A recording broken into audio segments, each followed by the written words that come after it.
तो दोस्तों, लक्ष्य पर आधे रास्ते तक जाकर कभी वापस ना लौटें, क्योंकि वापस लौटने में भी आधा रास्ता पार करना भी पड़ता है। तो हेलो गाइस, कैसे हो? उम्मीद करता हूँ कि आप सब अच्छे होंगे और मैं भी अच्छा हूँ। तो दोस्तों, मैं आज बायोलॉजी का ऑब्जेक्टिव प्रश्न लेकर आया हूँ, जो कि पहला प्रश्न आपकी स्क्रीन पर है, दिया है कि प्रकाश संश्लेषण अभिक्रिया में मुक्त O2 का स्रोत होता है। तो इसके दोस्तों 4 ऑप्शन रहेंगे, ठीक है। तो इसको हम विस्तार पूर्वक आपको समझाने की कोशिश करेंगे। तो पहला ऑप्शन दिया है CO2, यानी CO2 का मतलब होता है कार्बन डाइऑक्साइड, ठीक है, जो कि मनुष्य छोड़ता है, ऑक्सीजन ग्रहण करता है और CO2 छोड़ता है, यानी कि कार्बन डाइऑक्साइड छोड़ता है। ये तो बी दिया है जल का सूत्र होता है H2O, और सी दिया है ग्लूकोज, और इसका सूत्र होता है C6H12 और O6, ठीक है। हाँ, ये सब इम्पोर्टेंट है दोस्तों, तो ये एक नंबर में बहुत ऑब्जेक्टिव क्वेश्चन आ जाते हैं। तो डी दिया है ATP। अब ATP क्या है दोस्तों? तो ये इसका फुल फॉर्म होता है एडिनोल ट्राइफॉस्फेट, ठीक है। तो चलिए, इसका आंसर क्या होगा?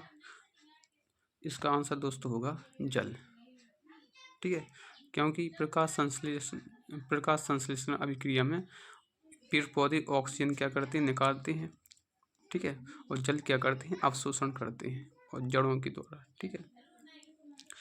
क्योंकि पेड़ पौधे मनुष्य पर निर्भर रहते हैं और मनुष्य पेड़ पौधों पर निर्भर रहता है।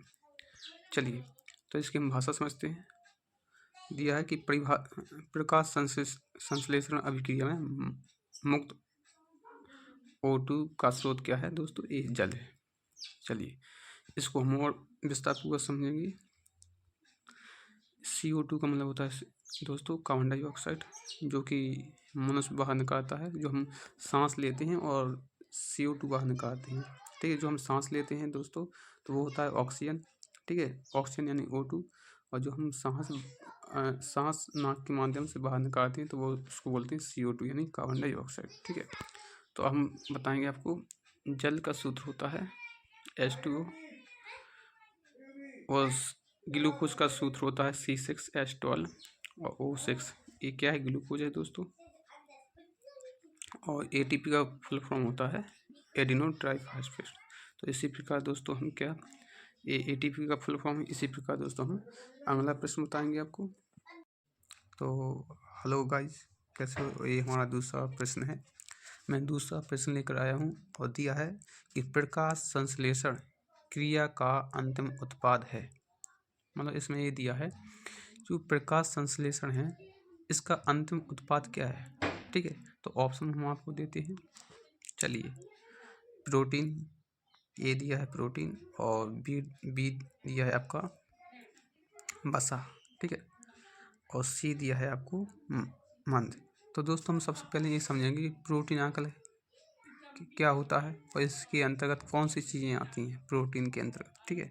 तो देखिए, ये सब जो दालें हैं, हाँ, कितनी जी हरी सब्जियां हैं, तो ये सब क्या है? प्रोटीन के अंतर्गत आती हैं, ठीक है। और मनुष्य को इनसे क्या मिलता है? प्रोटीन मिलता है, ठीक है। और चलिए, ये क्या है दोस्तों? ये है वसा, ठीक है। वसा में क्या आता है? मांस आता है, अंडा आते हैं, काजू बादाम, दूध और घी, दही, ये सब किस में आती हैं दोस्तों? ये वसा के अंतर्गत आती हैं, ठीक है। तो दोस्तों, अब हम समझेंगे खनिज लवण। तो खनिज लवण क्या है दोस्तों? तो खनिज लवण हमें कहाँ से मिलता है? तो पेड़ जमीन से मिलता है दोस्तों, ठीक है। ये है दोस्तों प्रोटीन, देख सकते हैं, ये है वसा, और ये है खनिज लवण दोस्तों। तो खनिज लवण हमको कहाँ से मिलता है? जमीन से मिलता है। तो इसका आंसर रहेगा दोस्तों सी। इसकी हम भाषा समझेंगे अब। यह है कि प्रकाश संश्लेषण क्रिया के अंत में ग्लूकोज यानी ऑक्सीजन व H2O का निर्माण होता है। जब प्रकाश संश्लेषण क्रिया होती है, तो क्या होता है दोस्तों? ऑक्सीजन और H2O का निर्माण होता है, जो पादपों की यानी पेड़ पौधों की कोशिकाओं में मांड में परिवर्तन होकर विशेष रूप से क्या होता है? केंद्रों में संचित होता है, इसके मध्य में संचित हो जाता है। अब हम इसका चित्र भी आपको बताएंगे। ये है दोस्तों चित्र, आप देख सकते हो किस प्रकार ये क्या करता है।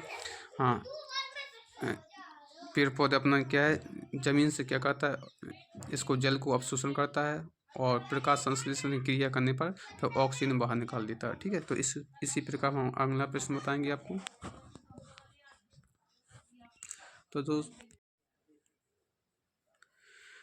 तो दोस्तों ये हमारा तीसरा प्रश्न है। तीसरे प्रश्न में दिया है कि जठर रस निकलता है। कहने का मतलब ये है कि जठर रस आखिर निकलता कहाँ से है। ठीक है, तो आपके सामने 4 ऑप्शन बताएंगे। तो ऑप्शन इस प्रकार के हैं, दिया है अग्न्याशय भट्टी से, और बी दिया है शुद्रंत भट्टी से, और सी दिया है अमाशय भित्ति से, और डी दिया है यकृत भित्ति से। तो दोस्तों इनमें से एक ना एक कोई आंसर होगा। तो इसका दोस्तों जो आंसर होगा वो होगा दोस्तों सी। ठीक है, तो इसको हम थोड़ा विस्तार से समझेंगे। दोस्तों देखिए, ये क्या है, हमारा अमाशय है। ठीक है, मानव ये अमाशय, इसमें क्या है, इसमें से खाना आता है, जो गैस का जो लिखा है दोस्तों, यहाँ से क्या आता है दोस्तों, खाना आता है। चलो हम इसको थोड़ी अच्छी माध्यम से आपको समझाने की कोशिश करेंगे।